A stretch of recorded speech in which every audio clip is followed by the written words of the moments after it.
Are we live streaming? It should be. I think it's working. Oh, it doesn't. It's weird. The one on Instagram might not work. Okay. I can't tell. Like the cameras are weird. It's like I can't Doesn't say see anything. us. It doesn't show us in the frame, which is weird. Oh. I don't know why. Maybe it's because the cameras are weird, or maybe it's because the who knows. Well, I'm trying to see if it fits myself in there. Well, I can see the comments, and if someone comments I can't see you, then I'll just turn it off. Okay. But the everything else would work. Okay. And you got the comments because I don't have anything pulled Yeah, up. I mean I'll try and look at them if people post them, but Okay. I'll see it on there. Yeah, there's a couple people on the live stream. Anyway, well, this week on Left of the Projector, we're doing a little special episode or bonus episode, whatever you want to call it. And for it, we're going to be talking about the 2024 Oscar nominations, predictions, reviews of all the 10 nominated, films. This is the first time I've done an Oscar-related episode. I didn't do one last year. And back on the show, I have Nathan or Schizophrenic Reads. Thank you for coming back, Nathan. Yeah. Hey, thanks for having me again. I Yep. love doing this podcast. This is so fun. I actually, this isn't scripted. Well, the podcast definitely isn't scripted, but Yeah. this part isn't scripted. I wanted to run through just because I've got some beef with the Oscars, as we all do. You Oh know, yeah. when It's the got problems. nominee list comes out, everyone's like, "How could he do this to us?" But I wanted to give a quick shout out before we really even get into it. To two of my favorite movies of the year. Godzilla minus one got, I think, a special effects nomination. I Just think it one. should have gotten best picture, best foreign. Um, Movie's phenomenal. Like just genuinely a great movie. And there was no nominations for Iron Claw, which was like startling to me. Not only for the acting categories, um, it could have had script, it could have had best picture, and just nothing, which was really sad because I think it was a really really phenomenal movie. Um, so yeah, those are two that I just want to give a shout out because we won't get a chance to really like get into those. I don't know if you've got any snubs that you want to No, give a shout out to, but those it was two would sad. be. I didn't see Iron Claw. I've heard it's incredible. I have seen minus one. I saw the black and white I wanted to minus go. one minus I wanted to color. go I didn't back to see, see that. and it was phenomenal. Like you said, Yeah, it is an amazing movie. Honestly, it should have been nominated for best picture. It should have been nominated for, you said, best foreign film. It should have been nominated for more than just special effects. I hope it wins special effects just so they could say they have won. it would be nice. Do we want to start with special effects real quick? Yeah, I mean, we're talking about special Just effects. since we're already talking about it, let's just Yeah, let's so the see. other ones on it are The Creator, Guardians of the Galaxy Volume 3, Mission Impossible 52, and Napoleon, which I've seen all except for Napoleon on that list. So I can't speak for Yeah, that one. I mean Godzilla. I think that's my hopeful. Guardians. It's just a shoe in. I feel like every year they throw out a nomination to a superhero movie, typically like just They one, do. and it's only special effects. So if that wins, it would be kind of surprising, but like also not. There wasn't really like that many contenders.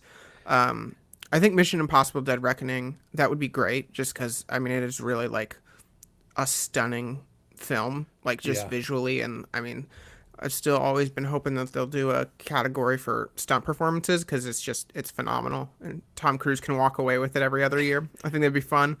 But yeah, I didn't see the creator, and I didn't see That had a lot of Napoleon. good special effects actually. I could see The Y- Creator winning.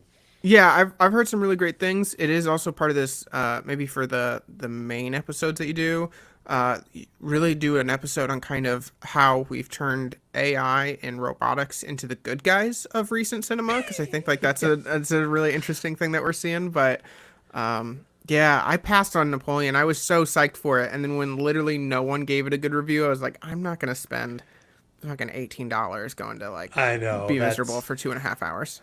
that's the same thing. So yeah, I mean, my on my like I have a sheet of all my picks. I have Godzilla minus one. Maybe it's just a hopeful prediction for the best Yeah. special effects. But yeah, again, anyone out there who hasn't seen minus one, once I think it's in the theater a little longer, but it's worth seeing it in the theater. I guess by the time you listen to this, it won't be, but Well, it's they a took it. theater They took it worthy. out the colored one, so it's now just only the black and white. I think is playing. It's so good. Oh, it's Yeah, I got. they I want to. Maybe I'll be able to go see the black and white maybe next week if it's still it playing. I don't know. it's worth it. I think it gives it even a more of a vibe. I just recently watched the original Godzilla, and if you think about those two being like a prequel Godzilla and then Hmm. the regular one, the black and white fits so much better. Also, just the vibe of the movie. We don't need to.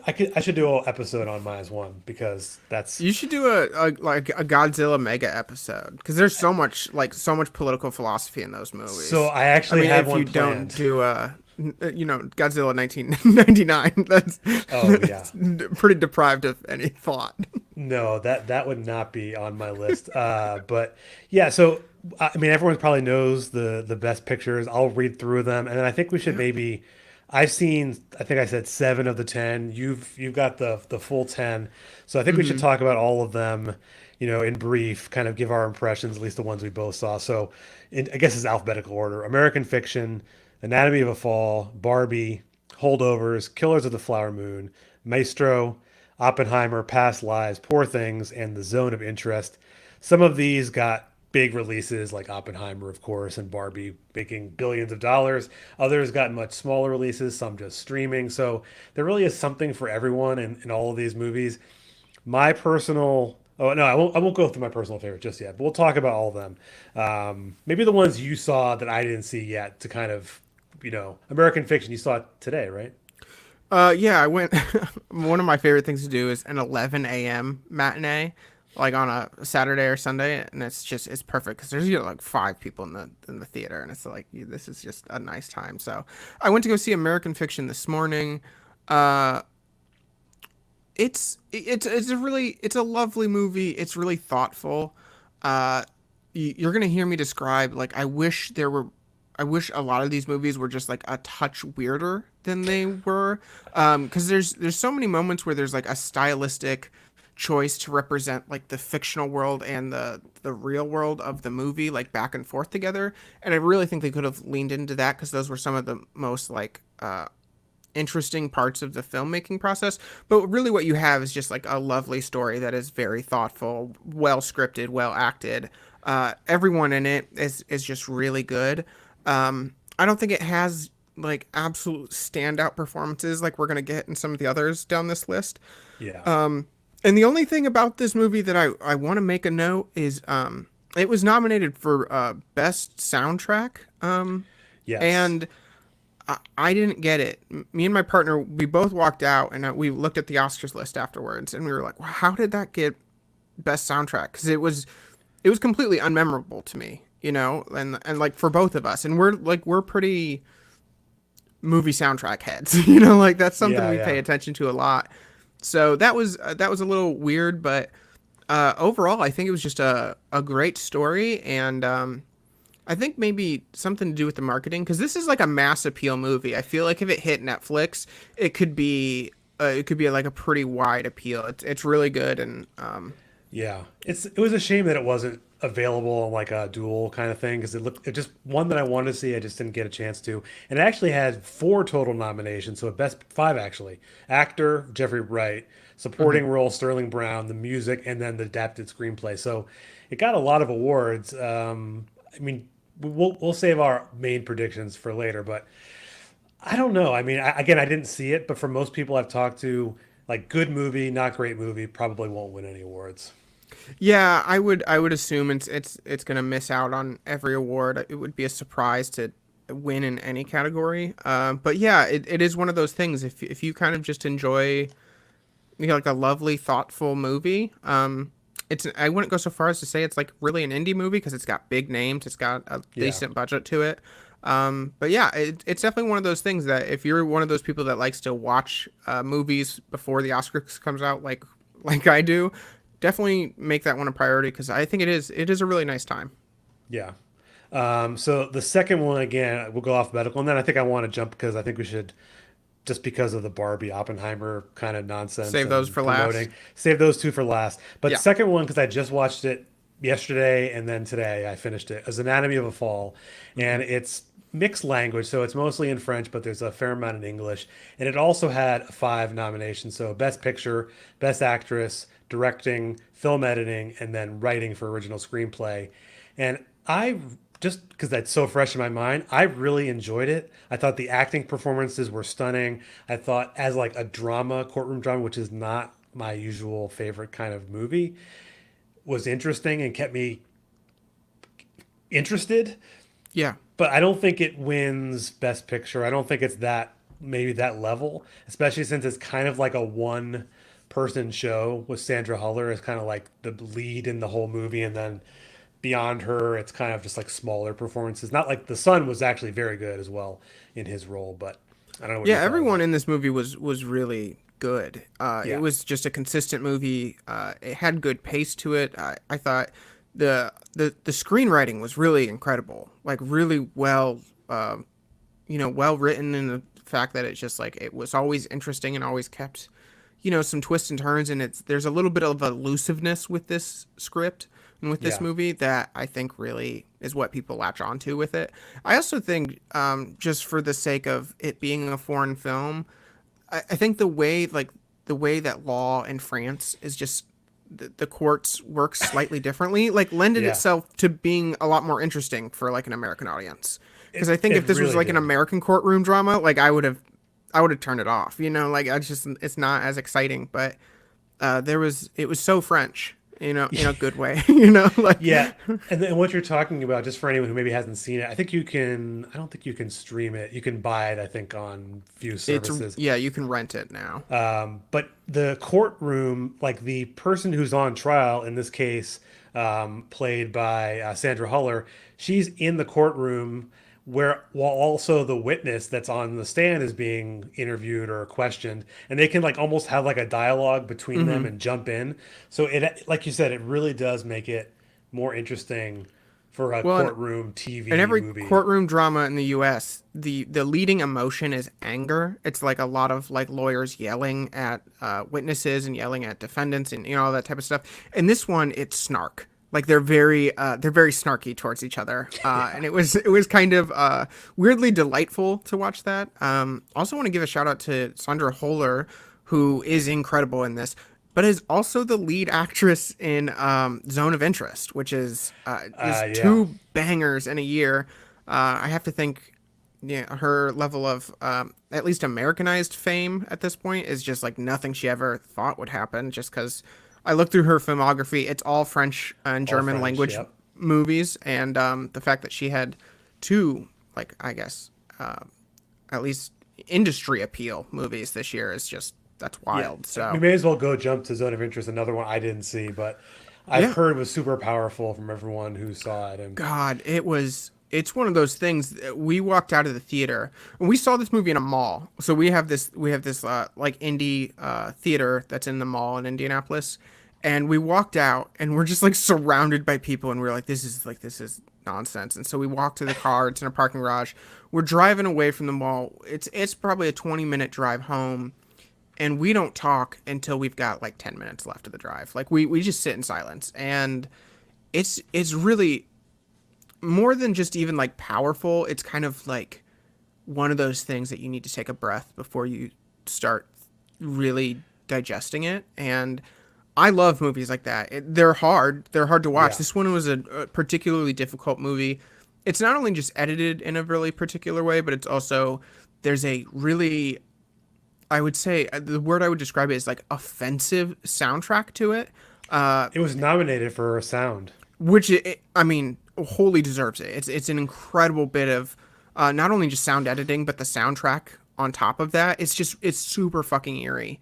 Uh, but yeah, it's really one of those like thoughtful movies, and I think now I've really it's unlocked the I like scrolling through Twitter, hearing people talk about it, because I think there's a lot of interesting thoughts, and there's also a lot of like the most inane movie thoughts of the year are about this movie. Like I there saw was some of those. there was famously, like I think a couple days ago, there was some guy that works for like Israeli press or something was like, why would you make this movie? And it's like, yeah, you would think this. Like it's just it's a Yeah, wild story, and like there's no way to spoil it, but there's no way to like talk about it without spoiling it, if that makes sense. Like you yeah, know kind of where the story's going to go and stuff, but it's also one of those things that if they had just leaned into some more of these stylistic choices and gotten away from the narrative and made this more of like a plotless movie, I think it could have gone down as like an all-time great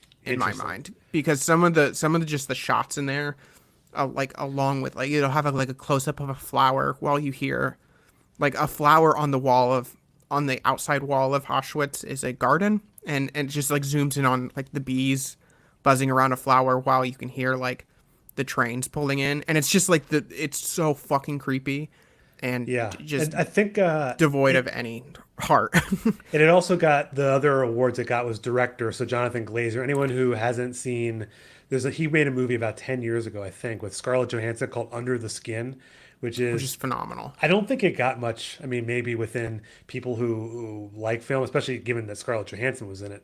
It's an amazing film. I think you can watch it a bunch of places. I don't know which ones, but so it got best directing, it got international feature, sound, and then adapted screenplay. And I didn't see this, but I could see it snatching. Probably not best director, as we'll eventually get to. I don't think it's going to win that category. I think that one, but it could win best international feature if it doesn't get best picture. I would say this is also there's a weird Oscars have been doing some weird stuff recently.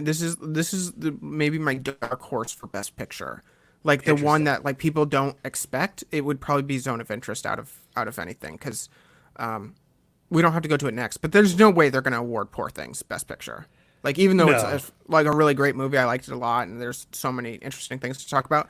Like that's just one of those when it gets on the list of best picture, you just know it's it's not going to win. Yeah, well, If you've been we should following the go to that Oscars for one then. years. We should Yeah, jump yeah, to we can Poor do that Things. one. Like an incredible movie. Yeah. I knew nothing about it when I walked in the theater. I just knew basically that it's Yorgos Lanthimos is makes weird movies. So like The Lobster or I The can't think Favorite. of The Favorite. I mean, just movies that just make you think Like what what the what are we hell's doing going here? on. Yeah. Yeah, just the whole movie, I didn't know what was going to happen next. The only critique I have of the movie, I thought it was great. I thought it was a little bit too long.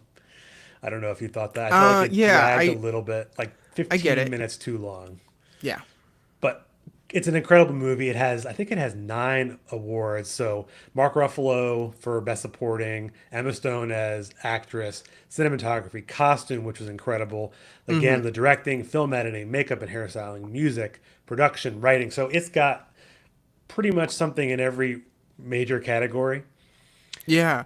It really feels and we often use this like a pejorative way to talk about movies, but like Oscar baity.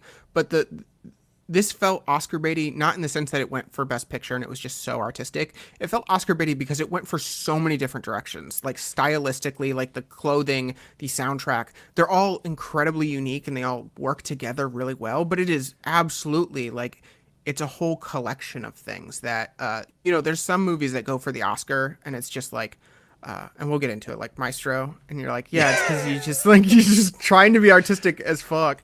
And this one was really, I thought Poor Things, it's one of those indie movies that you have a lot of fun with, and that's like the difference. And I think It even really some of his is. other stuff, I think like The Lobster, which I think is a really fun movie, but it's not one of those movies that you go with friends and you're like, yeah, that was like a great time. You're like, oh man, this is fucked up. Like, but Poor Things is fucked up, but it's such a like a lighthearted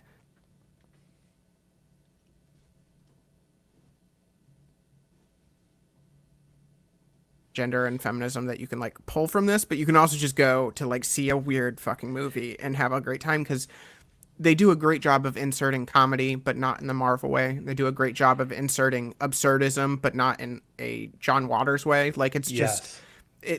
you just pull from so many things, and I think there's, I could probably watch a 4 hour YouTube movie on all of the like reference points or like the stylistic pulls from other forms of cinema and really enjoy someone going into it, but just for me, I mean, I see a lot of movies, but I had such a blast with this. I actually saw this one on my birthday. Like Oh, this that's was just sweet. like midday birthday break, just going to the theater, and yeah, I think of probably the best pictures. It was the most just the most giddy fun time because it was just like, yes, I love watching It's weirdos silly. do fun things. Yeah, it was great. I had such a great time with this one.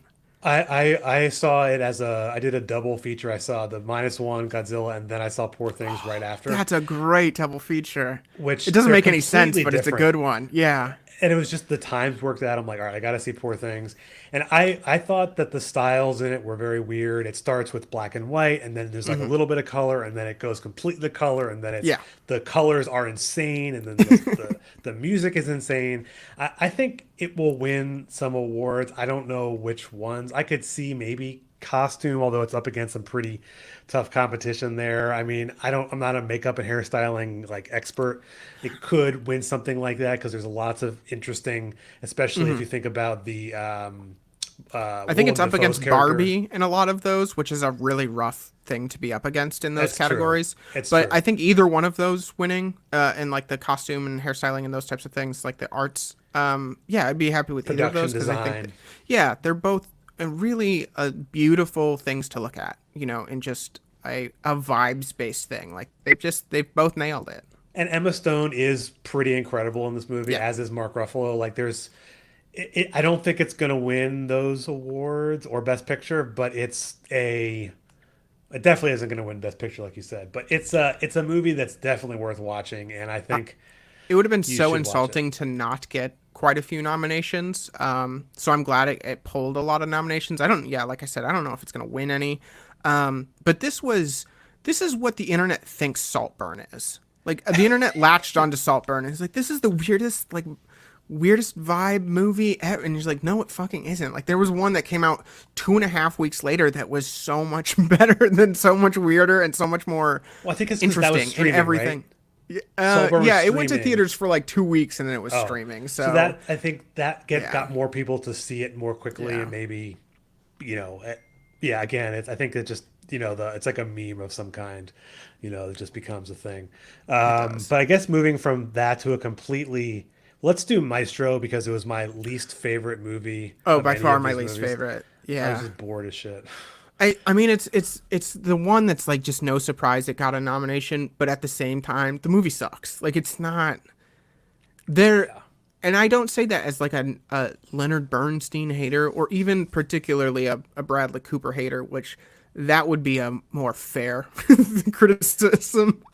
yeah, But it's it, there's it, I feel like it's kind of void of stuff. The only thing in the movie that I think was I would latch onto as being pretty good was Carrie Mulligan's performance exactly. was She was genuinely like phenomenal. very good.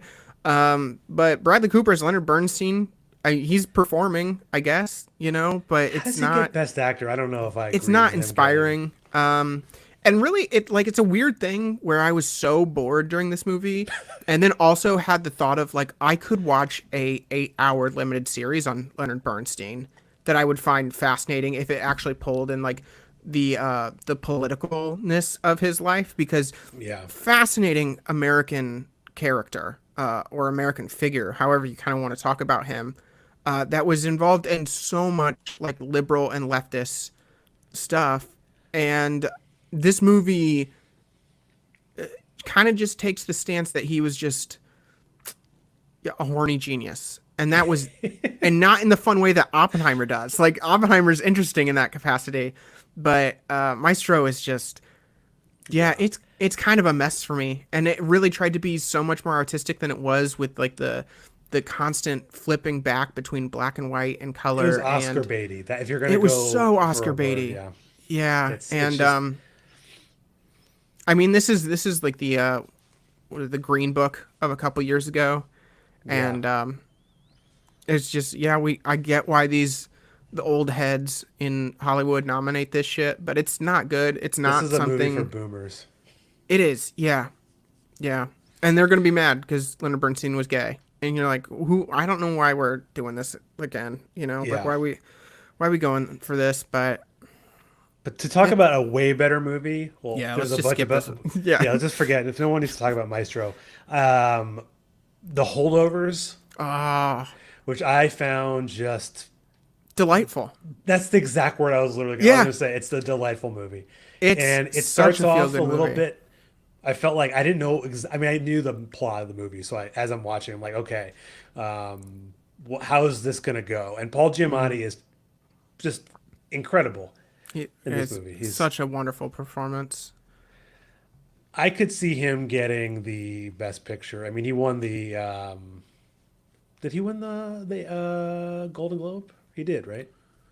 I should have looked at the list. No, I I'm forgot. not even sure. That's a faux pas on my end. I'm going to edit the part out where I didn't know if he won. I'm going to look it up real quick. I think he did though, because I remember there was the speech. Because then he went to a In and Out Yeah, yeah, Burger that's right. He with went the to In and Out award. with it. Yeah, okay, That's funny. so he was really really good in this movie, and I could see him winning for it. The movie is just great. It has a couple other nominations, including Best Supporting Actress, which is Divine Joy Randolph, who was also a delight in this movie. Great. Yeah. Film editing, and also won, or not won, it also was nominated for Best Original Screenplay. It's going to win something. It has to, because it was one of the best movies of the year, top five easily. Oh, it goes down in the canon. Um, easily of the best, like one of the best 21st century Christmas movies, which is a short list. I mean, there's Elf and this is really the only two true standout Christmas movies from this century. Um, but Yeah. I think it's just it's a wonderful story. I don't think it's not like a Christmas essential movie that like you can only watch it at Christmas time. I think it holds up beyond the calendar. But yeah, all the performances were really well done.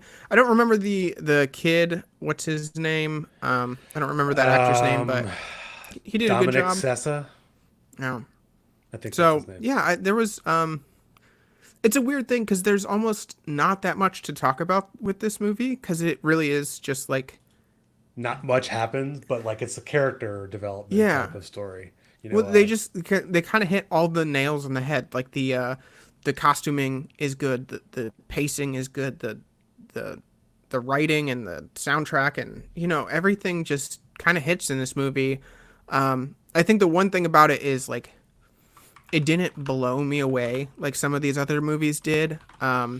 But I yeah, absolutely 100% get while people were talking about just like coming out of this movie like crying and like feeling like just like a whole emotional overturn of themselves because of it is kind of like an emotional journey, but that is also I don't know, semi cathartic in some sense too. So and it's a crazy thing, the guy who the writer of the script, David Hemmingson, it's his first feature film that he which wrote. is wild. But It's wild. he wrote TV, but still, like Yeah. to go from a TV show, like I think he wrote like for shows like Blackish and Family Guy, a couple episodes, and Hmm. a whole ton of episodes for TV. But this is his first foray into movies, and I mean, Alexander Payne, is Alexander Payne. I love This is Election, definitely one of my favorite movies.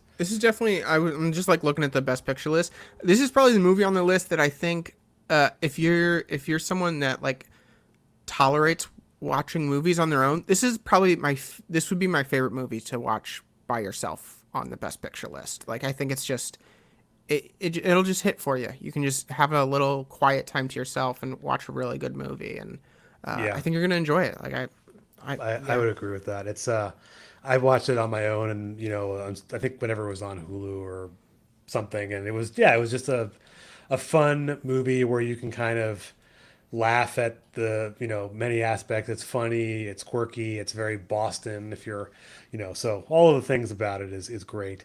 I think we have three left on the list, so we'll go to Killers of the Flower Moon, Yeah. which is incredible. Have you done an episode or are you do I'm sure you're doing an At episode. some point I will do one. I Yeah. haven't yet. It's certainly. I mean, I rated it 5 stars. This was, I think, in my top three of the 10 movies, or close to it. I mean, it was performance in this. Like, I really hope that Lily Gladstone wins Best Actress in a leading I role. I feel like that's like it's the most shoo-in of every single award this year is like you like Lily Gladstone's performance is it's just like it's better than Baffling. yeah, it's so good. She's and the only upsetting part is she's not in it more. Like she really could have been I think I think probably the movie would have succeeded to that really 5-star level if she would have been more the point of view character for the movie. Yeah. That would be really like my one of my biggest gripes. And my other gripe with this movie is just like talking about like the history of of the actual events for this movie was I don't think the movie paints the full scope of what happened. Certainly No. with like how many murders there were and how pervasive this was, and how I, not only just were like like Leo's actions were actually like not shocking, like Yeah, like, exactly. and I mean, but like, because this was happening all over the fucking place, and I don't think it gets into that quite as much. But Robert De Niro is a sick fuck, like, and he plays it so well. Um, and those are probably like the two. Also, the cinematography, well, gorgeous movie, and the soundtrack was. This is my Yes. this is my hopeful. I would really love for this one to win soundtrack because It it's is phenomenal. incredible. Yeah, the editing too of all of it. There's like some shots where there's one shot in particular that like stuck with me. I think I don't remember whose house they're sitting in. It might have been Leo's house, like their house, and they show the camera going through the window and it's of like the sun setting with the fires blazing in the background. It's Hmm. just Scorsese knows he's Yeah, just a veteran. Like it is yeah. dozen just incredible movies, and so it's a Well, and my gripe stunning. It's stunning. my gripes on it are it's a hard thing to pull off, and this is a 3.5 hour, 3 hours 20-minute movie. It's a Yeah, hard thing to really pull off, so I don't like this is not like, oh, if they would have changed one thing, easy fix, like how'd you miss it? It's like this is a really difficult story to tell. very. um and I don't want to spoil it, but like as broad as I can, because this is one of the things that I saw specifically on film Twitter, people talking about the ending. Uh, and just like the scene I'm talking about, like the last scene of the movie. Yeah, Some people had a problem with it. I thought that was a great choice. I thought it really hit the tone of what the kind of the message is supposed to be, but also the tone of how the movie kind of goes. is that Like how I the think book it ends? fit. Do you know if No, that's how the book ends? the book It ends with doesn't. like a much more kind of postscripty, it almost ends on a more eerie note than the movie does. Well, Um, if anything, then the movie ending sounds it is better. It's really good. yeah, I did not have any problems with it. yeah. This is definitely a movie that I think, it's 3.5 hours, but it's one of those that, yeah, I could listen to people talk about this one for a long time because there's a lot to pull from, and doing like a 5-minute review of it is fun, Yeah, but it's one of those it's things yeah, that I really definitely think people need to watch it. And I think a lot of the fuss about it, specifically like as it was releasing and people being like, how could you make this movie? It's like, well, you didn't see it. You don't.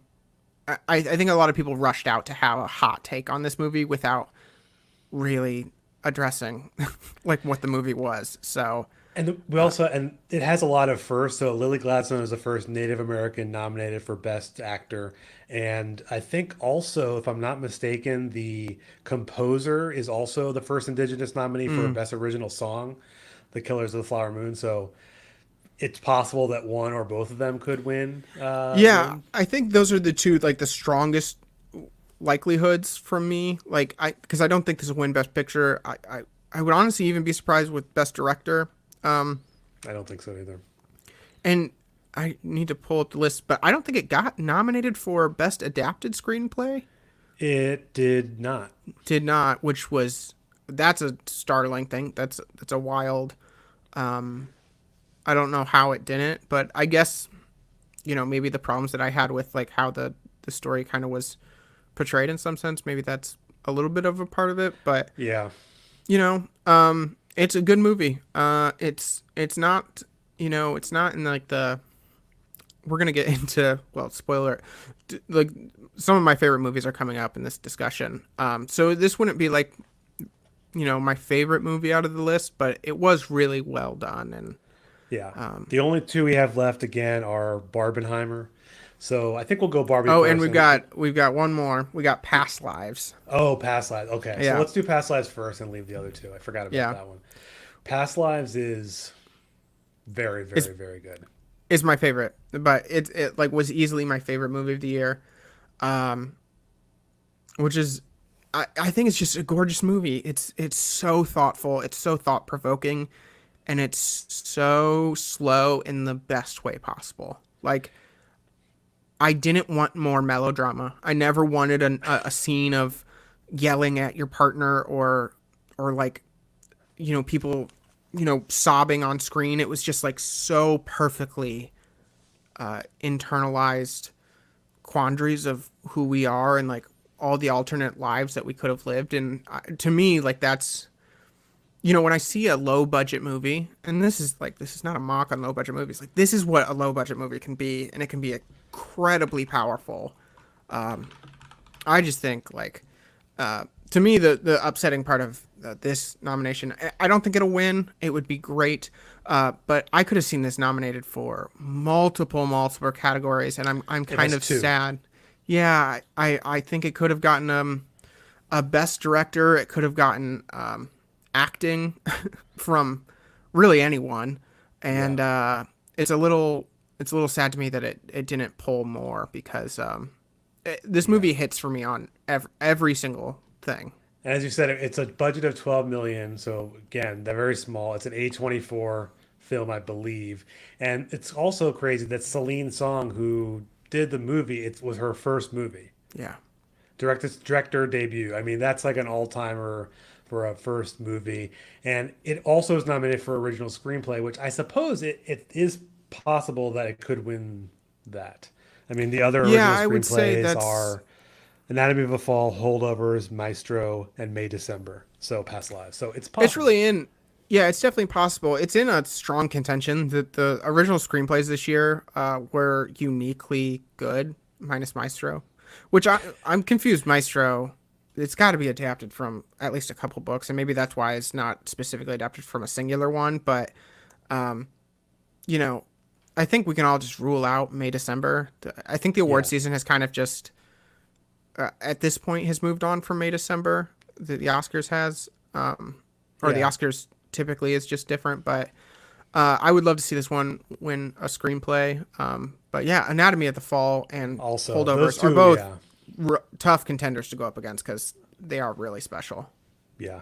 And then again, it's so hard and it's like almost a shame to talk about these movies in such short clips of them because you could easily talk about any of these movies for an hour. Well, maybe not Hmm. Maestro, but most of these.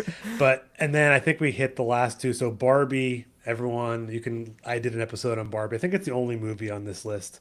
There will be an episode coming on Oppenheimer with you, Nathan. So we'll Yeah, be talking I'm about so Oppenheimer, excited for that. I didn't want to spoil your upcoming that episodes, but that's God, I'm okay. so excited to talk about this It'll one. be a good deal after this one, just given when it'll be available for streaming.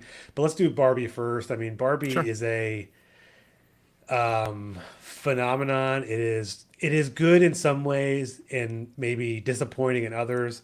But I think for what it was, I think we have to give it credit in the sense that it Oh, for sure. brought a lot of ideas and messages that movies generally don't put out there, as especially as like a movie that spent like $100 million on marketing, made over $1 billion. Greta Gerwig wrote a great script. I think it's a worthwhile movie. A movie to worthwhile seeing. It's not going to win Best Picture certainly, but I think this is the one that's probably the most people have seen amongst any of the movies on this list. Yeah. It's the most Out of popular. out of these 10, I put it on the number 9 spot for the year. Um, Out Okay. of these 10. I do, but to say that is like I still think it's a good movie. It's definitely worth watching. I'm sure everyone's already seen it. But it makes me happy to have a pretty high budget or pretty mid budget movie be unique, be interesting. And of course, we all know it's fucking based on IP, but at least it's not just the most derivative shit ever.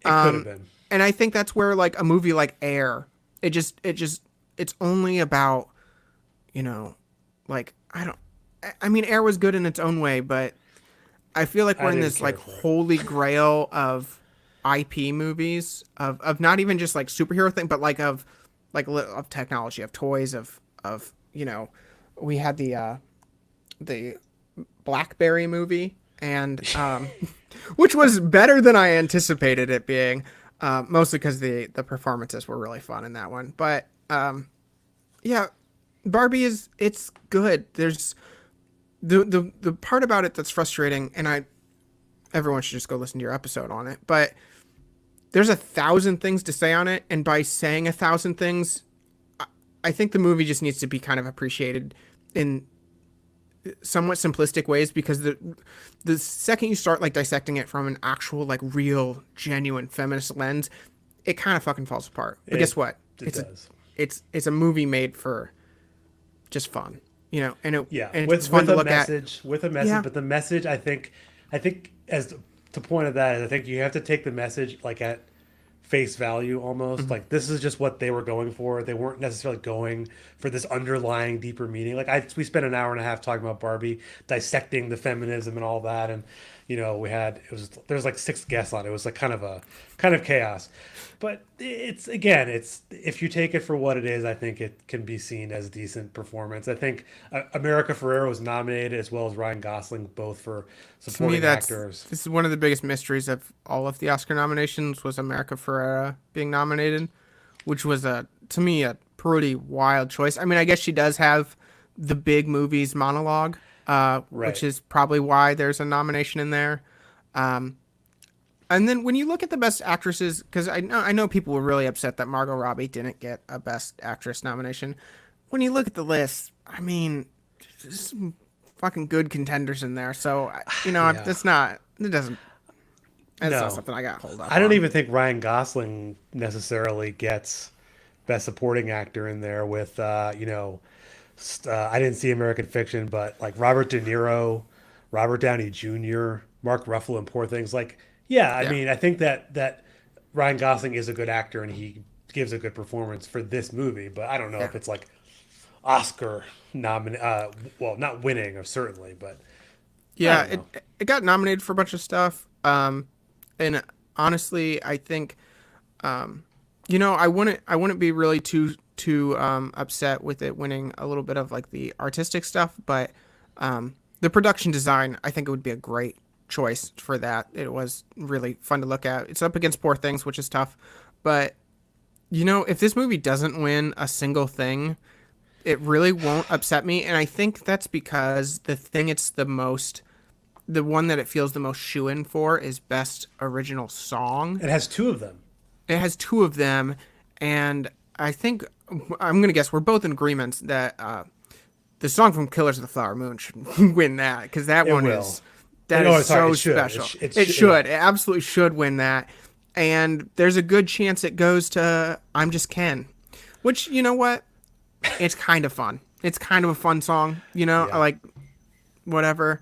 So Well, I thought you were going to say is that if it doesn't win a single award, like the uproar will be even greater than like it if. probably will be. And you know what? Like it happens every year, and it used to happen. Honestly, uh, it's a female led driven kind of centric movie, and we're gonna have a lot of you know really basic kind of feminist stuff being talked about, but the girls getting mad that Barbie gets completely uh, blocked out from the Oscars.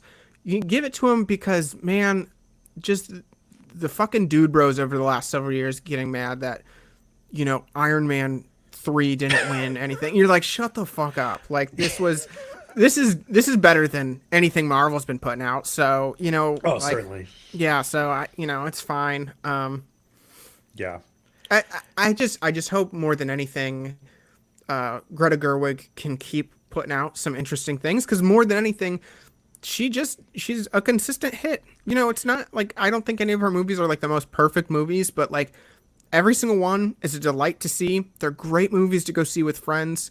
If we're gonna give $1 billion at the box office to something, yeah, I'm way more happy that it was Barbie than fucking Ant-Man. Like no complaints from me. Like But that's totally fine. and the other thing is that I was like, a lot of people, I think this isn't a new thought, but this is like her quote unquote worst movie compared to like, Little Women, Lady Bird. Yeah. I mean, this is not as good as those movies. Hmm. Just, I mean, Yeah. Lady Bird is an incredible movie. Um, And I think again, like you said, I mean, she'll make better movies. They brought her on for a movie like this, and I think she did exactly what Barbie wanted her to do: And I'm revitalize Mattel. Yep, and I'm super. I'm really hopeful for Margot Robbie's choices. I mean, because I think she's. I mean, she's obviously known as just like a gorgeous actress, and she can play a role like Barbie. But she's also does. She has a lot of really interesting, like really interesting roles in Hollywood that she's been, moving more into like the producer category, but also. You look at her filmography; she's picked some really interesting stuff. She's doing some great stuff. So, And different nothing. styles of movie too. Yeah, I have nothing but like really just a lot of hope for a lot of these a lot of the people that were um that worked on Barbie. Like nothing but praise.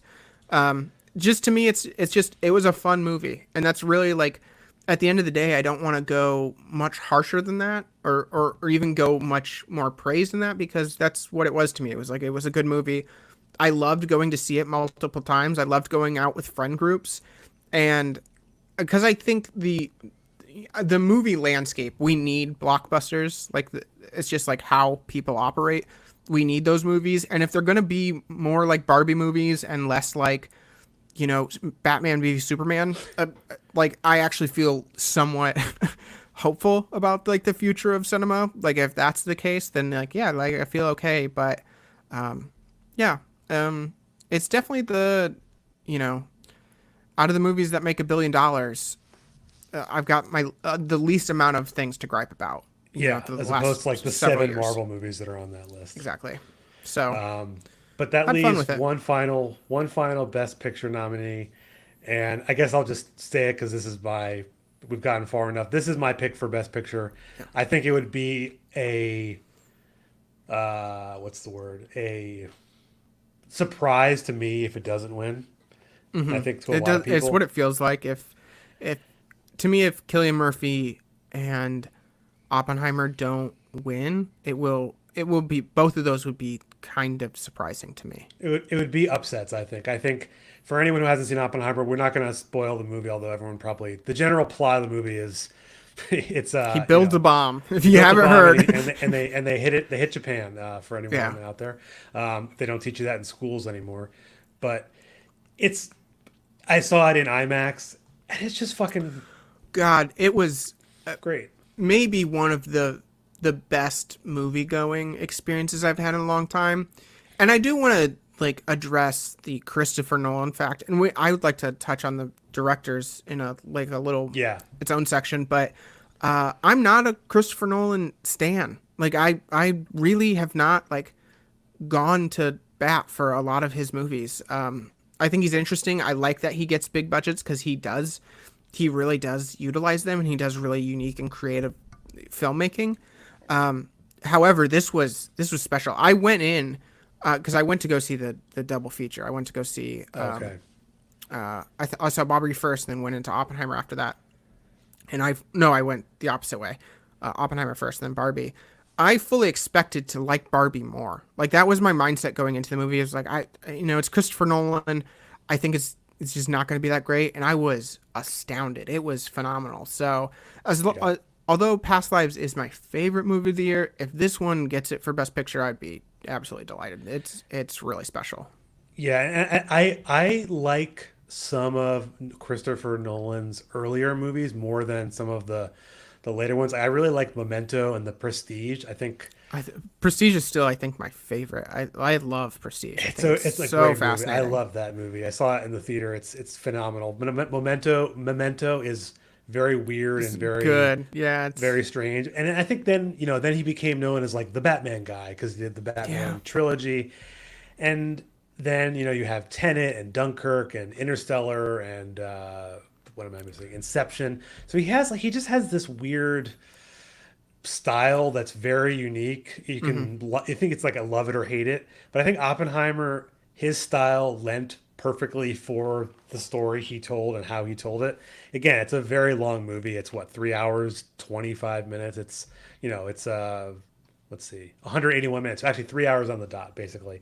And it was just the film. I mean, it's going to win a whole bunch of awards. It's not going to sweep everything, but It's not going to break the Academy No, Award this isn't Lord of the record. Rings. No. Lord of the Rings has No, 11, I believe, or is it 12? it went like 11 for 11, I think, and Yeah, I it think didn't that's even the lose a record. single one. No. The Return of the King, the third one of Hmm. the movies. But Oppenheimer, I'll save a lot of my analysis for when I discuss it in itself.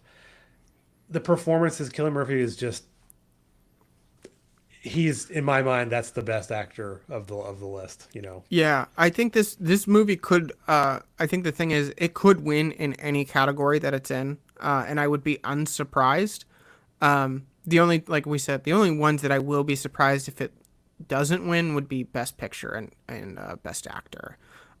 Actually, I think I kind of would be surprised if it doesn't win Best Supporting Actor because Robert Downey Jr. I think Robert Downey Jr. Although I wouldn't say it's my favorite selection for it, I would just be surprised if it doesn't go to Robert Downey Jr. though, just with how the Oscars tends to go. So Yeah. if you want, I'd love to just. I'm on the Oscars website, like as we've been Should we talking. just go through each Go category? through each category, and I just give our kind of like the All right. broad thoughts. Yeah. So let's do director first. Well, I don't know. I don't know what your. I have a maybe my list is in a different order, but so Okay. let's go with director. What do you have on your first one? Yeah, I think for director, I think it'll go to Chris Nolan. I think they've waited to give him the award. Um, but you know, Scorsese, the Oscars is just weird with Scorsese, and it could be his year, could not be. I don't know. This one's tough, but I think they're gonna give it to Christopher Nolan. Like that's my prediction. I would personally like it to go to Scorsese though. Yeah, I mean Scorsese only has for anyone. He's only won um, one major for The Departed for Best Director. I mean, he's been nominated plenty of times. He had Raging Bull, Aviator, Gangs of New York, Wolf of Wall Street, Hmm. Irishman. So I think I wanted to go to Nolan just because I think it might be a better I don't know performance from a directing standpoint, but I kind of also want Scorsese to win it, you know, and especially given his age, he probably only has what one Seven more movies movie. left in it. Yeah, right. But I mean, I think he can't have that many more left Yeah. to go. I mean, he is let's see how old he is, 81. So I think the only way that I don't see him potentially he might not win this and it wouldn't be shocking, but the reason it would be the least shocking is because he just announced he's doing a Jesus movie next. And so like if the Oscars heard about that in time, they're like, yeah, we're just gonna give it to him next year. Just skip this. You give yeah. it to someone else, we'll give it to him with his Jesus movie. Well, that's the thing too, like where someone doesn't win a year they should, and then they kind of get it for Yeah, like they a win the secondary next time. performance Yeah, after. Um, that's I think it's between those two. I don't think any of the others are gonna win it. I think, the one yeah, surprising on this is Justine Triet. Just surprising because I think there's probably other contenders that I would have liked to see nominated in this category. I It's a good agree. movie. It's well directed, but there's also some really interesting other. Is this the woman that they had to give one nomination out of the five to a woman, and just perplexing that they chose her instead of Gerwig or instead of I'm blanking on past lives director. But yeah, Uh, I don't know. This was a really strong year. There was a lot of really like artistic, bold choices being made. Um, Lanthimos, Glazier, Nolan, Scorsese, Trier, yeah, all did really phenomenal jobs. So this is one of those weird years where there isn't. I think Maestro is the only movie getting a big category nomination that just doesn't fucking make sense. But it 100% makes sense for the Oscars. There was nothing in this year that was a total flop. no, And no. there has been years where that is definitely the case. So the next one I have on mine is best adapted screenplay, and so it's American Fiction, Barbie, Oppenheimer, Poor Things, and The Zone of Interest. I have down. I could see Oppenheimer winning it just because of the amount of book that the source material for this. But I don't know. I could see Zone of Interest sneaking in. I didn't see it, but just based on everything you've said and I've read about it. This is the weird one where there's not a clear winner of this one for me as far as like the screenplay goes. I think they're all incredibly good screenplays. Um, this is probably if they're gonna give an award to Poor Things for anything, and it's not an actor, this would be the one that I think it's probably the dark horse. Um, I would be I would say my favorite right now, and I don't know if this is like the industry favorite.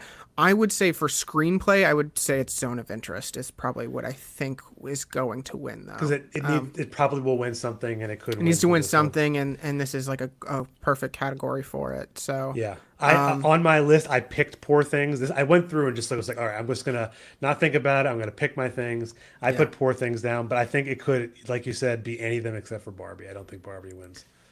Yeah. Well, I mean, if I guess Barbie's it gonna could. win something, that's maybe what it does. It's such a And weird adaptation, though, right? Because it's an it doesn't make IP any sense. versus yeah, Yeah. That's the thing. The Oscars the last several years has really fucked around with what adapted and what isn't adapted. And I know they have their rule for it, but I don't think it makes any fucking sense. yeah, But yeah, I think Zone of Interest is gonna take this one. But you know what? This is a really strong bunch, and there's not really if literally anyone in this category wins, I'm not gonna tweet about it. Like this yeah. is the great nominations with this one.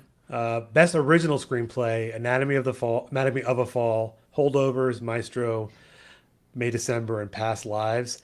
I have Anatomy of the Fall of those. I think that's going to win. That's would be my pick of them. I think the screenplay is just stupendous. Yeah, I agree. I think it's definitely Anatomy of the Fall for this one. Uh, I think Holdovers is kind of the sleeper. I think that like it would make 100% sense if it wins. Um, I mean, personally, I've shouted the praises of Past Lives. I think May, December, and Maestro stand absolutely zero chance, and it would be unbelievably shocking to me and really disappointed if either of those win. And that's not to say May, December isn't a good movie. We've talked Maestro sucks, but May, December is interesting. I just don't think it's comparable to these other ones. Yeah, I probably would say I didn't see. I guess the only one I didn't see on this list is May December, but oh, I guess I didn't see it. Oh yeah, so I think that's about right. So best actor, we already kind of talked about it, but it's Bradley Cooper, Maestro. I don't think he's going to win. Coleman Domingo for Rustin, which I did not see. Paul Giamatti, Holdovers. Cillian Murphy, Oppenheimer, and Jeffrey Wright for American Fiction. It seems like that Murphy's going to win it for Oppenheimer. I think it's like Feels the the locked in one. I feel like this is probably the most of all of the categories in like the people. This one seems to me like the lock. Yeah, and I think for good reason. He's Cillian Murphy does a absolutely phenomenal Oh, job playing Oppenheimer. I mean, he really holds the movie completely together. Um, I didn't see Rustin for Coleman Domingo, who is just like one of like he puts out some really amazing stuff. I think he's a brilliant actor. Really a great talk show guest too. If anyone's watched clips of him, just a delightful, charismatic guy. Love him. Yeah, I think Jeffrey Wright stands absolutely no chance in this category. Probably the least chance of anyone. Um, and yeah, I'd just be so fucking pissed if they give it to Bradley Cooper. Like that would yeah, be, that's the one that is like actual mad about. yeah, that Probably would of not like be. all awards for the entire thing. They could give Best Picture to Barbie, and I'd be like, yeah, whatever. Like that's cool, good for them. If they give Best Actor to Cooper, I like the Oscars is gonna lose fans. Like next year, they're gonna have 100,000 less people watching because I mean, it's just it, it's really guys. I don't know how to stress this. It's not even that great of a performance. It's totally serviceable, and He was that's it. better in Silver Linings Playbook, like He was, yeah, yeah, than this movie, like yeah, and yeah. yeah. So I would agree. I think would be very surprising. And then for best supporting actor, we have Sterling Brown, American Fiction, Robert Downey Jr. for Oppenheimer, Robert De Niro for Killers of the Flower Moon, Ryan Gosling, Barbie, and then Mark Ruffalo for Poor Things.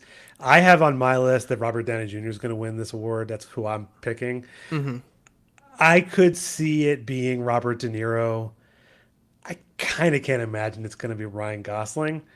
Mm-mm. Mark Ruffalo was very good in Poor Things, but I don't know if he's better than De Niro or Robert Downey Jr. No, I think he gives a great performance, but like you, it's got to be one of the Roberts. It's got to be Downey or De Yeah. Niro because I mean they're both phenomenal. I think maybe like just in my watching experience and not even thinking about the Oscars, I think of this list, my favorite performance is Robert De Niro's because he's just so hauntingly creepy. But really, you know what? Like, I'll even go so far as to include Gosling because I think he actually does a really phenomenal job with He Ken. is a good actor. Like I'm not There's nothing in this list that ragging like on it him. would be upsetting for me, but yeah, I do think yeah, no, my prediction is definitely Robert Downey Jr. But anyone on this list, and for anyone that hasn't seen American Fiction, Sterling K. Brown is probably my favorite part. And if no one's watched his career over the last like 5 to 10 years or whatever, just puts out. I mean, he's just an incredibly emotional actor that is he's just at the top of his game. So these are all good. This category, nothing to really gripe about. Yeah. And for anyone that's like anti Barbie or whatever, come on, Ryan Gosling, like he's great. He's such a like a perfectly oafish, but like weirdly charismatic, but also not at the same time. Like it's a great performance. So I've got no complaints with that. It is, especially if you consider like on one hand he's playing Ken in Barbie movie or not, but then you have like on the complete opposite spectrum of like the movie like Drive, and when you kind of like put them as side by side, you think of like how much range he has too. Anyone putting Gosling on their best act, and I'm not talking like Oscars, but like as their favorite actor, you're right. Like this is a great choice. He has incredible filmography that is so varied and so many interesting choices. I mean, fucking shout out to one of my favorite movies, Blade Runner 2049, where he is just a fucking force in that movie, being basically emotionless throughout the whole thing. So, yeah, I think this is a pretty phenomenal category. Honestly, Yeah. I'm happy with all of these. Yes, and then so best actress, I think we already maybe mentioned who I think. So it's Annette Bening for Nyad, Lily Gladstone, Killers of the Flower Moon, Sandra Huller as Anatomy of a Fall, Carrie Mulligan as Maestro, and Emma Stone for Poor Things. I am just hoping that it's Lily Gladstone. I think she deserves it. Yeah, I think it's a pretty standout category. The only one I didn't see here is Nyad. I've heard that Annette Bening was very good in that movie. yeah. Carrie Mulligan was I very hadn't good in heard of it Maestro. until the Oscars Right. like mentioned it. I never even knew it was a movie. So I mean, Emma Stone was phenomenal in Poor Things. I would not be shocked if she won. I think she is deserving of this. I mean, they're all very yeah, deserving performances. I think and want Lily Gladstone to win, but something inside of me thinks that Emma Stone will win. yeah. I mean I see that Lily Gladstone for me is just like the runaway award. Really just like a phenomenal acting job of just like Feeling. you do every single emotion and they were all just so beautiful. They were all just like it and it's I mean it's and it, I think one of those things it's like when you're watching a movie and you're trying not to like take into account who these actors are, you're like wanting to see the characters as characters. But when you're watching Killers of the Flower Moon and you're seeing Lily Gladstone outact De Niro and Leo, who are known as like some of the best actors of all time, and you like it's not a joke. She's better than them in this movie. It's one of those things where you have to take a step back and just realize like wow, you're watching like and I don't know about Lily Gladstone's filmography. I don't know if she's just a great actress or was this just like one of those insert perfect roles kind of things. But yeah, it was astounding. Everyone in this, like I said, I didn't see Nyad, so I don't know about Annette Bening. But uh, the one frustrating thing I will say about this category is Emma Stone in basically any other year would have been like my favorite choice to pick because I love Emma Stone's performance. It makes it such a fun movie. She's such a perfect cast for that. She does a phenomenal job. But yeah, for me, it's still Lily Gladstone with this one. Yeah. I mean, yeah, and I believe that Emma Stone win. What did she win? Did she win an Academy Award recently? Right? Did she win for La La La La Land. Land? La La Land. Right? Yeah. Yeah. I mean, she again. which I think La La Land might be up there in the top tier of the most awards won by Mm. a single movie. It won a absolute, might have won like 10, Yeah. something like that. But yeah, I mean, again, I agree. I think Emma Stone in another year would win, but I'm pulling for Lily Gladstone. And then for supporting actress, we have Emily Blunt for Oppenheimer, Danielle Brooks for The Color Purple, America Ferrera for Barbie, Jodie Foster Nyad, and Divine Joy Randolph for The Holdovers. I think that Emily Blunt will win. I thought she was phenomenal, and it seems like Oppenheimer just nails every aspect of every character that they had in the movie. Hmm. But I don't know. I don't know if you could see it going somewhere else. Probably not America Ferrera. Yeah, that would be the one choice. I went to go see The Color Purple, and the theater lost power. Jeez. As I like right before I had arrived there, so they canceled. They canceled the screening and stuff. And I never got back to see it because it only played for like 2 weeks around here. So don't know much about that one because I haven't seen it on streaming or anything like that. So you know what? I keep hearing the performances in Nyad are great, but if um if America Ferrera wins, I would be shocked and disappointed. And I guess anyone else, I haven't seen the other two performances. Emily Blunt is a totally serviceable win for me, and Divine Joy Randolph was really great, like a really great performance. So I'd also be happy with that. So this is like probably one of the awards where I just don't have a super strong opinion. I don't have hot takes, but I'm probably with you on this. I probably think, if you're gonna have to just check one box, Yeah. I'll probably give it to Emily Blunt. But I would say Divine Joy Randolph is probably like my second contender for that one. I Yeah. think that She would also brought be. like a joy to the holdovers that I think was desperately needed, like to She cut was, the tension. yeah, I think she was really like kind of like the emotional backbone of the movie, and just really kept the other two actors, a little bit more grounded and stuff. So yeah, it was great. So you know, Yeah. yeah. Some of the I haven't so this for a couple categories I haven't seen. We might have to skip some of like the mock documentaries. I haven't seen them, but Hmm. best animated feature I saw all but one of them. So it's The Boy and the Heron, Elemental, Nimona, Robot Dreams, and then The Spider Across the Spider Verse. I can't imagine it's not going to The Boy and the Heron. No, I don't think it is. I like my pick just to be right is Spider Verse. I think they're gonna give it to Spider Verse. Okay. Uh, I don't think it should go to Spider Verse. I think Spider Verse is a very okay movie. You know what? It's fine. I thought the first one was better. This one, they just kind of have lost me a little bit, But Elemental was actually really cute. But if you're talking about like the scope of the recent Pixar movies, it's probably higher tier, but it's not near the top. No. But The Boy and the Heron, phenomenal. I would be upset if it doesn't win, but I don't think it will win for some reason. Yeah. Just because they don't really give a whole lot of love for Studio Ghibli, No. the Oscars. But The Boy and the Heron is, oh man, it's such a great time. It is such a good movie. And Oh, go ahead. no, I was kind of disappointed when it didn't get a best best picture nomination. Was really Yeah, there are a I couple I in there thought you could easily over Maestro people were really anything, pushing right? for it. Yeah, I mean, I would rather see that than Maestro on there. So, but So some of these now are like the more technical awards. So best cinematography, um, I think I saw all of these. So Poor Things, Oppenheimer, Maestro, Killers of the Flower Moon, and El Conde, which I actually did an episode on this podcast about. I mean, Killers of the Flower Moon is beautiful. Oppenheimer, the cinematography is also incredible. Even in Poor Things, like actually El Conde is a black and white, like kind of very cinematic movie. I don't think it's gonna win.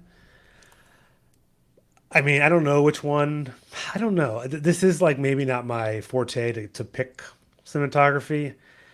Poor Things is beautiful, so Poor it Things could is win. gorgeous. I'd be fine with that. Killers of the Flower Moon, I think is.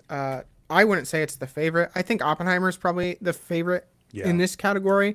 The one that's just is so annoying. But Maestro again, one The only cinematic thing about this movie is they sometimes use black and white. You know, like that's it. That's like the only real special thing about like the visual components of this movie is like, uh, I, I, I am upset honestly that Zone of Interest did not get a cinematography nod because it's such interesting filmmaking in so many different ways. If this is like probably the one that the least amount of people listening to this have seen, so this is the one that I probably think you really need to seek this one out because it's yeah, this is just there's so much to this one and there's so many interesting conversations to have about it. But cinematography wise, it's really unbelievable. So Yeah. shocked that didn't get a nomination, but yeah, I'm gonna go with Oppenheimer as my guess for this Yeah, one. that's what I actually chose as like I think is the probably the safe pick. Yeah. Um, and then costume design. Well, now we're starting to get into the categories where Barbie will be up against, which is tough because it did have a lot of that great aspect. So Barbie, Kills of the Flower Moon again, Napoleon, Oppenheimer, and Poor Things. I think that Barbie is going to win this one.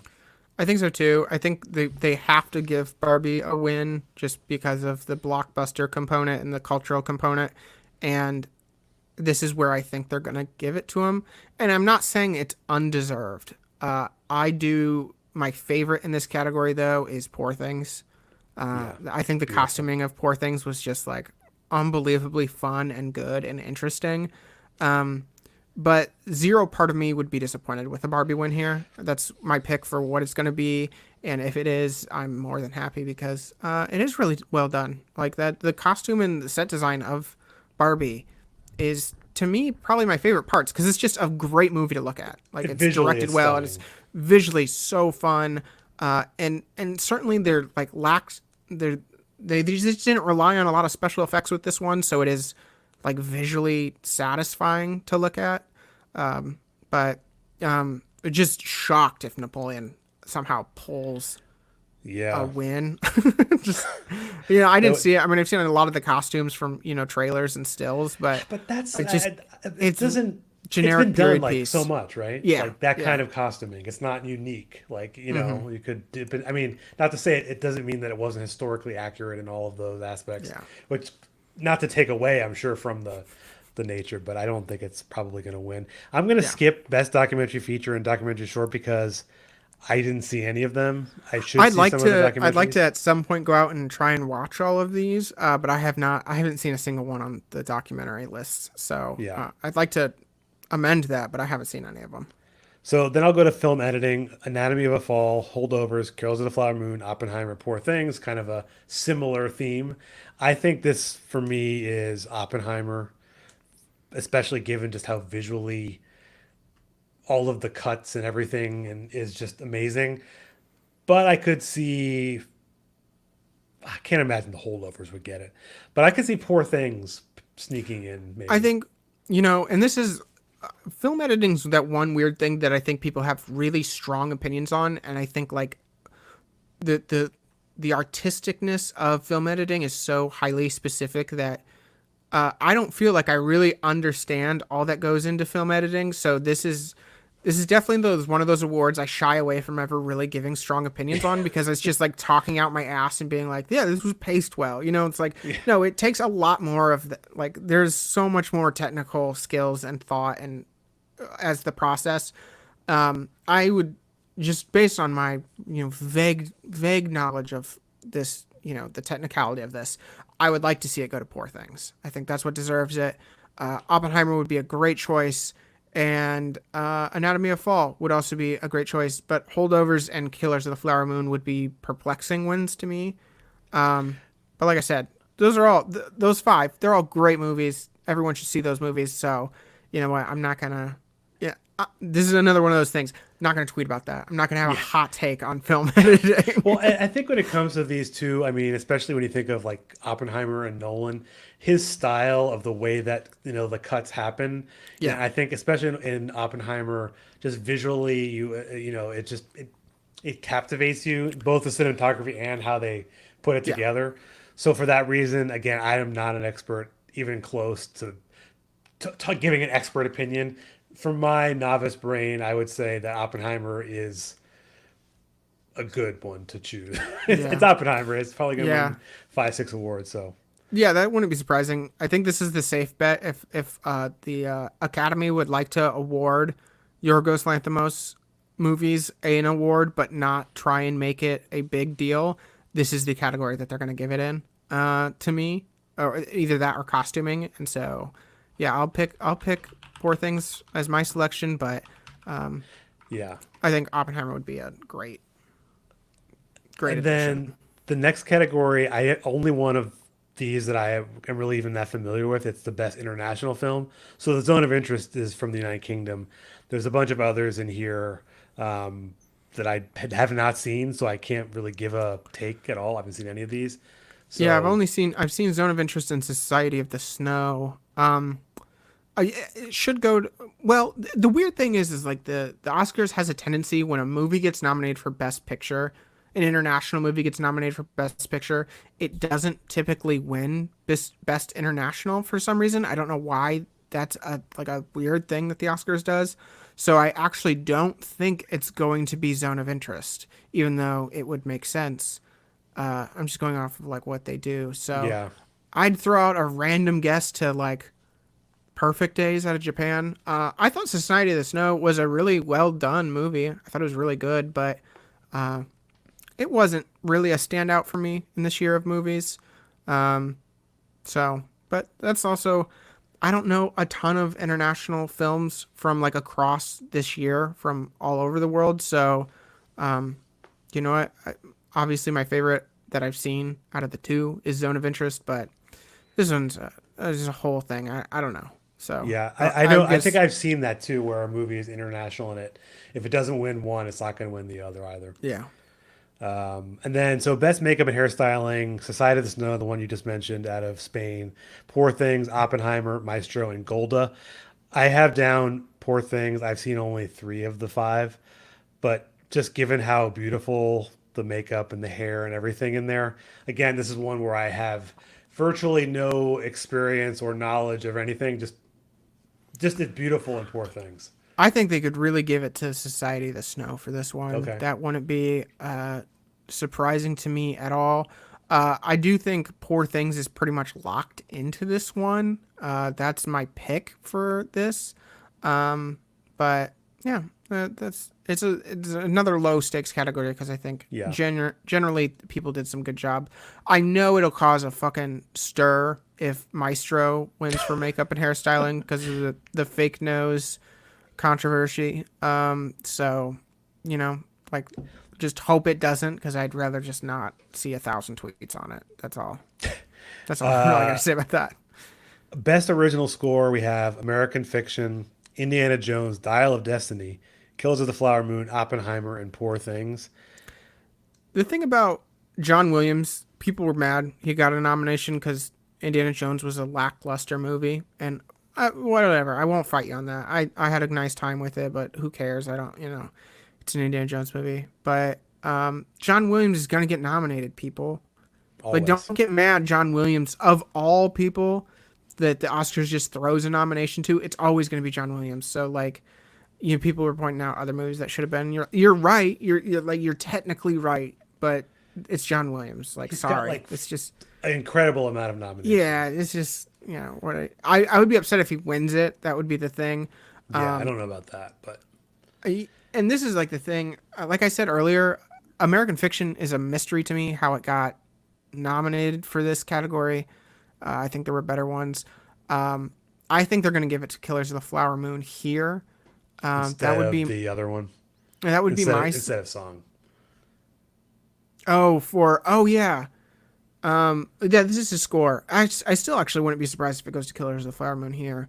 Oh, I guess you're saying it could go. They'll get the score Yeah, over I think it getting the could be song. for both of them. Okay. But for score, Oppenheimer's great. Poor Things is also great. So, I don't know that I have like a real strong opinion, but my pick is going to be Killers of the Flower Moon for both score and song. I think they're And song. So the other ones for song we mentioned, there's two Barbie songs. There's yeah, also one from American Symphony, and what's the last one? And from the one Flamin' from Hot. Flaming Hot. So I mean, I think we said before, it wouldn't be surprising if Barbie got one of these songs just because they're fun and Yeah. like a little bit catchy versus, a more meaningful kind of song from Kills of the Flower Moon, which is kind of has feeling to it beyond it Hmm. being like a song there. That's what I would hope would win. But Yeah. I somehow think that like Barbie could get one of these. I don't know. Yeah, I do think I think my brain is telling me that I'm Just Ken will win. Um, but I want it to be the song from Killers of the Flower Moon. That would be what I would like. And you know what? Like, I can't honestly be all that mad if Billie Eilish wins for her Barbie song, because like this is I'm not even secretive about it. I love Billie Eilish. I think she's just such a fun, interesting performer. So, really, with the original song categories, almost every single year, I don't have super strong opinions. I am just so looking forward to the performances that they give on Oscars night. That is really like the highlight of the Oscars show because, man, the Oscars can be a total fucking bore fest sometimes. So I'm just happy we're gonna get some interesting songs. So but my pick, I guess, if we have to just say a pick, I'm gonna go with I'm Just Ken, even though I hope it doesn't win. Yeah, I wrote down, I checked off I am Ken just because I'm like, something tells me to, but Yeah. yeah. I mean, And then it's kind of the ethos of what the movie constitutes and stuff in some sense. So if they're gonna throw out stuff to Barbie and Barbie's gonna win 4 awards or something like that, like it would have to, one of them would have to be this category. So speaking of Barbie being nominated, they also were nominated in the next Best Production Design. So Barbie, Napoleon, Oppenheimer, Poor Things, Kills of the Flower Moon. Pretty much your the five movies that are in many of these categories. Again, I don't have too much strong knowledge enough to say which one will win Best Production Design. So like I don't feel like I can safely pick something here. I hope it's Poor Things and uh it'll Not be Napoleon. Barbie. Yeah, I'm very certain it'll be Barbie. That's my pick.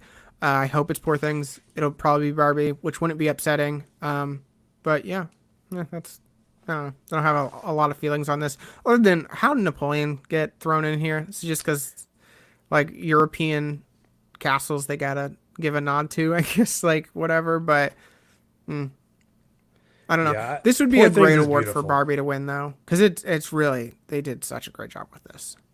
Yeah, I think you could be right as Barbie, but again, the Poor Things set design and all of the images and the cities they created are also visually just incredible Yeah, too.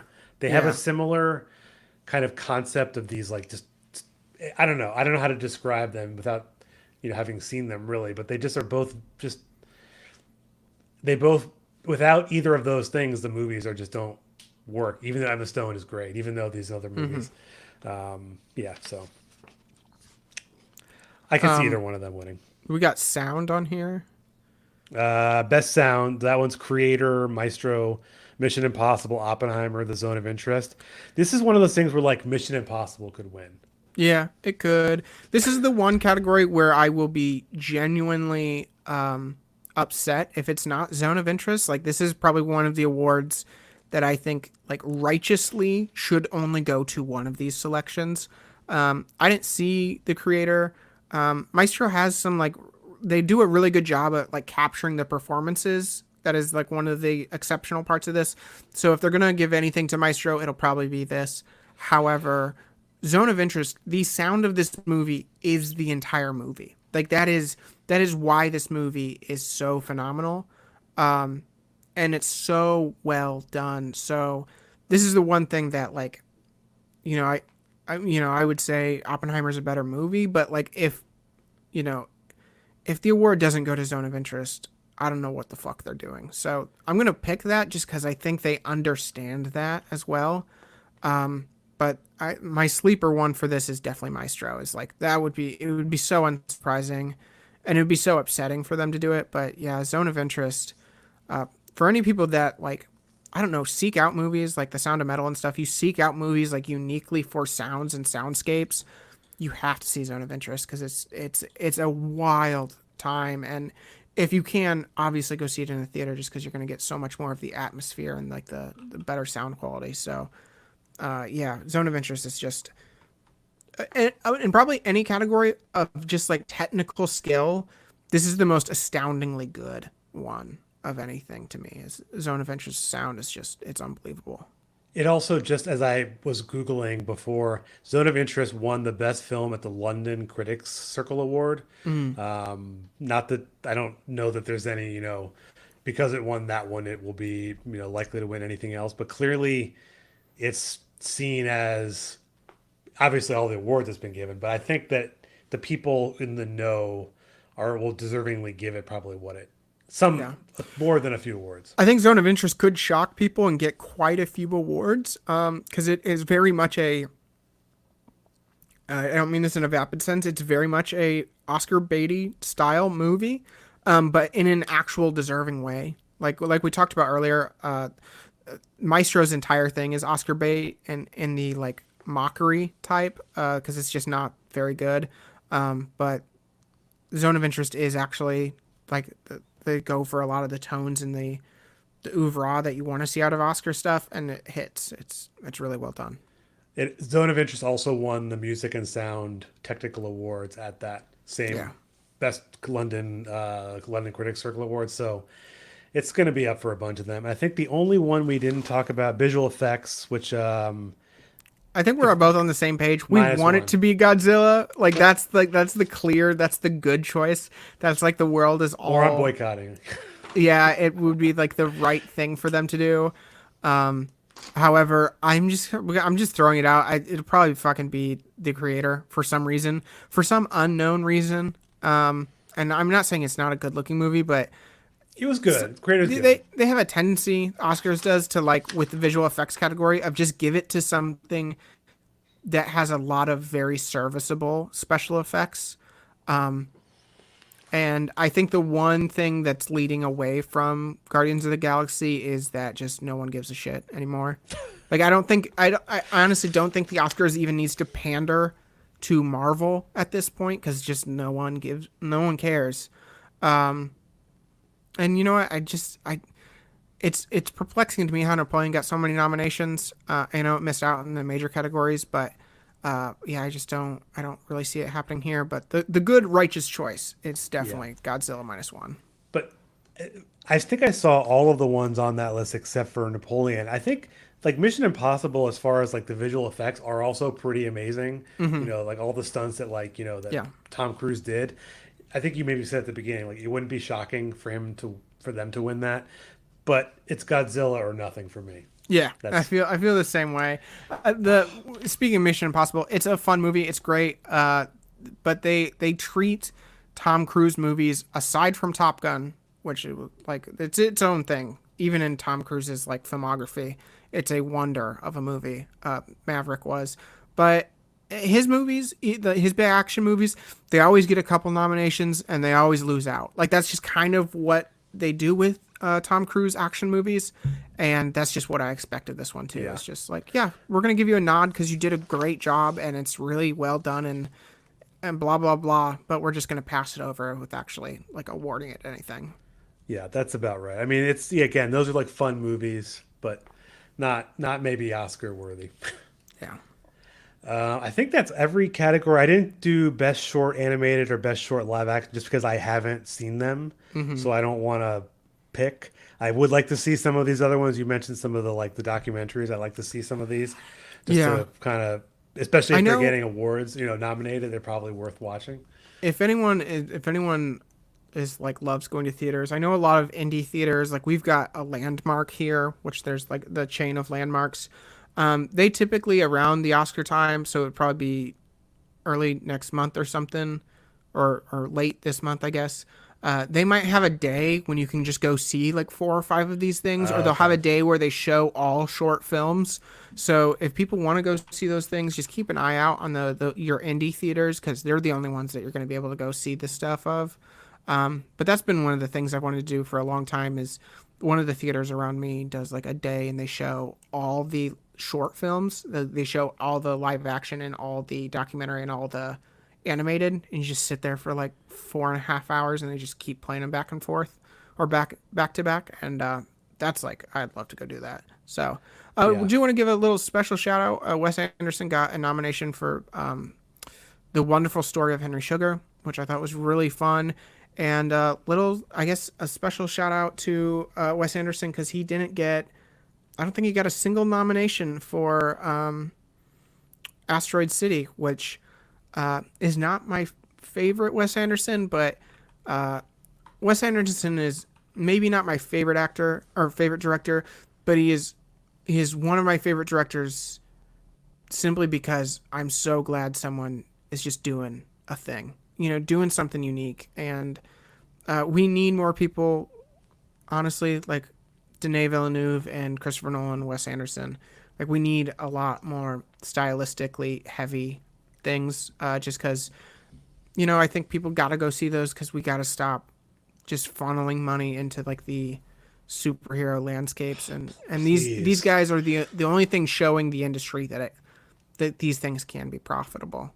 So go Yeah, see and your Gerwig movies, go see your Wes Anderson movies because this it's important for like the future of cinema. Aside from just the fact that they make good movies, it's important to like actually use your money to go support these things because I think the industry needs to fucking see those bank accounts actually succeeding.